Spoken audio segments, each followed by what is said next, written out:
দেশ তো শুধু আমাদের দল দিয়ে না, দেশ শুধু আমাদের দলের নেতাকর্মীদেরকে নিয়ে, দেশ হচ্ছে দেশের মানুষকে নিয়ে।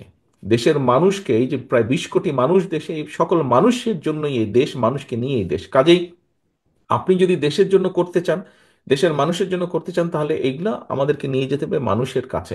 আমরা এই করতে চাই, কৃষকের জন্য এই করতে চাই, আমরা শিক্ষকদের জন্য এই করতে চাই, নারীদের জন্য এই করতে চাই, শিশুদের যা বা আগামী প্রজন্মের জন্য আমরা এই করতে চাই, অর্থাৎ প্রত্যেকটি সেক্টরে যুবকদের জন্য কি করতে চাই, কর্মসংস্থানের জন্য কি করতে চাই, সবগুলো বিষয় আপনারা তুলে ধরুন। আমরা সবসময় একটি কথা বলি, বা বিএনপির সকল ক্ষমতার উৎস জনগণ।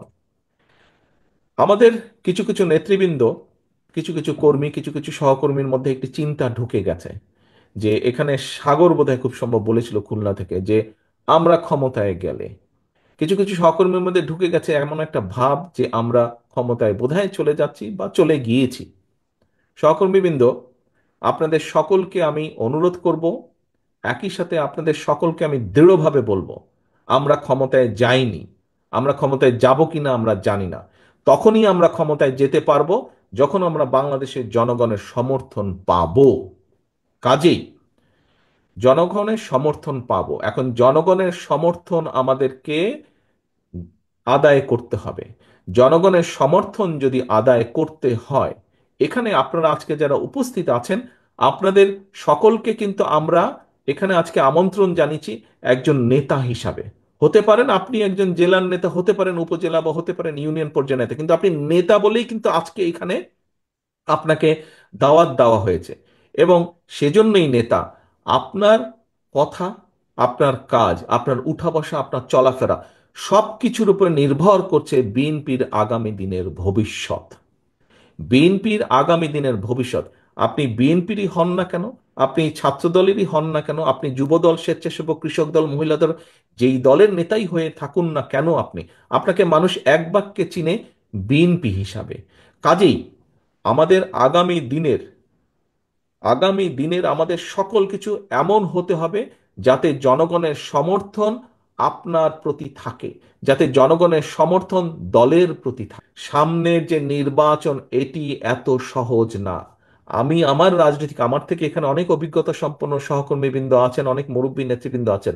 আমি আমার যতটুকু রাজনৈতিক অভিজ্ঞতা গত 30-35 বছরের, এই অভিজ্ঞতার আলোকে আমার কাছে মনে হচ্ছে সামনের যে নির্বাচন আমরা ফেস করতে যাব, হতে পারে আমাদের একটি প্রধান প্রতিপক্ষ অনেক দুর্বল হয়ে গেছে।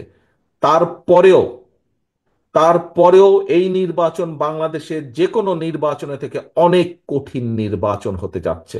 অনেক কঠিন নির্বাচন হতে যাচ্ছে, কারণ 20 বছর আগের, যখন মানুষ নির্ভয়ে, কম বেশি নির্ভয়ে ভোট দিতে পারত, আপনি যদি সেই 2001-এর নির্বাচন ধরে থাকেন, সেই সময় থেকে মানুষের চিন্তাধারা পরিবর্তন হয়েছে, মানুষের ধ্যান ধারণার পরিবর্তন হয়েছে, মানুষ এখন অনেক অনেক সচেতন, সেটি সামাজিক মাধ্যম সহ বিভিন্ন কারণেই হোক না কেন। কাজেই সহকর্মীবৃন্দ, কেউ যদি মনে করেন যে আপনার এলাকার কোনো কিছু আপনাকে এফেক্ট করছে না, আরে এটা কেউ জানবে না, এইটি ভুল ধারণা সম্পূর্ণভাবে, মানুষ জেনে যায়। কাজেই আমরা যদি কেউ কোনো বিগত 3-4 মাসে ভুল করেও থাকি, আপনার আশেপাশের নেতাকর্মীরা যদি কেউ ভুল করে থাকে, প্রিয় সহকর্মীবৃন্দ, একজন নেতা হিসাবে আপনার এটি অবশ্যই অবশ্যই দায়িত্ব তাদেরকে সঠিক পথে নিয়ে আসা, তাদেরকে সচেতন করা, তাদেরকে সতর্ক রাখা। আসুন, আমরা যে 31 দফা আজকে আপনাদের সামনে উপস্থাপন করেছি, আপনারা নিজেরা বসে সারাদিন আলোচনা করেছেন, এই 31 দফাকে যদি আমাদের সফল করতে হয়, যে কোনো মূল্যে জনগণের সমর্থনকে আমাদের পক্ষে রাখতে হবে। আমরা প্রায় বলে থাকি যে অমুক একটি দল আছে, তারা তো এই কাজ করে যাচ্ছে। ভাই, কমপ্লেন করেন কেন? ওরা যদি এই কাজ করে যাচ্ছে, ভিতরে ভিতরে এই কাজ করে যাচ্ছে, তো আপনি কেন করতে পারছেন না এই কাজ? আপনাকে আপনার দলের পক্ষে পরিকল্পনা নিতে হবে, আপনাকেও কাজ করতে হবে। কমপ্লেন করা চলবে না। তারা যদি ভিতরে ভিতরে কাজ করে, তারা যদি মহিলাদের জন্য ভিতরে কাজ করে, তারা যদি ছাত্রছাত্রীদের ভিতরে কাজ করে, তারা যদি সমাজের বিভিন্ন মানুষের ভিতরে কাজ করে, তাহলে আপনাদেরকে আপনার দলের পক্ষ থেকে পরিকল্পনা নিতে হবে। আপনাকে তো কেউ আটকে রাখছে না। আপনি আপনার এলাকার মধ্যে পরিকল্পনা নেন, কিভাবে জনগণকে আপনার সাথে রাখবেন, কিভাবে জনগণের কাছে আপনার ভালো জিনিসগুলো পৌঁছে দিবেন, কিভাবে জনগণের সামনে আগামী দিনে কি করবেন, সেগুলো আপনি তুলে ধরবেন। প্রিয় সহকর্মীবৃন্দ, এই সকল কিছু, আজকের সকল আয়োজন, এই যে আপনারা কথা বললেন, বক্তব্য রাখলেন, আমি আপনাদের সাথে কথা বলছি, সকল কিছুর লক্ষ্য এবং মূল উদ্দেশ্য বা মূল লক্ষ্যই হচ্ছে জনগণের সমর্থন আমাদের পক্ষে রাখা এবং একই সাথে আমাদের যে পরিকল্পনাগুলো সেই পরিকল্পনাগুলো যাতে আমরা বাস্তবায়ন করতে পারি।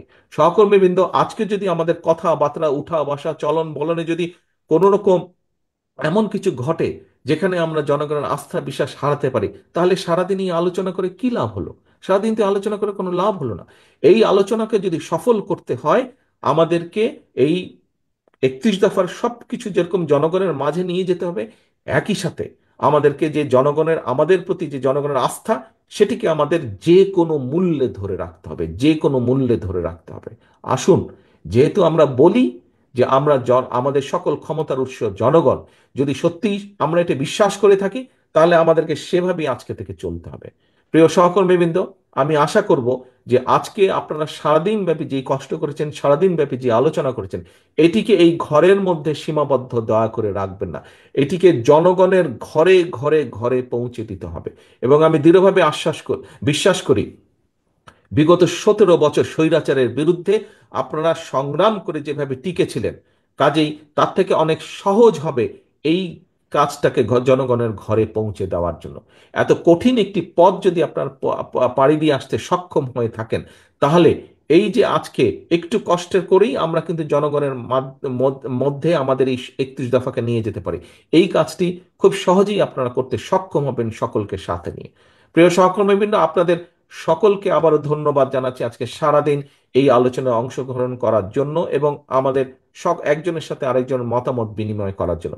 পরিশেষে একটাই কথা বলবো, জনগণকে সঙ্গে রাখুন, জনগণের সঙ্গে থাকুন, জনগণের সাথে থাকুন, জনগণকে সাথে রাখুন। সকলে ভালো থাকবেন, সুস্থ থাকবেন। আল্লাহ হাফেজ। বাংলাদেশ জিন্দাবাদ। বাংলাদেশ জাতীয়তাবাদী দল জিন্দাবাদ। আসসালামু আলাইকুম।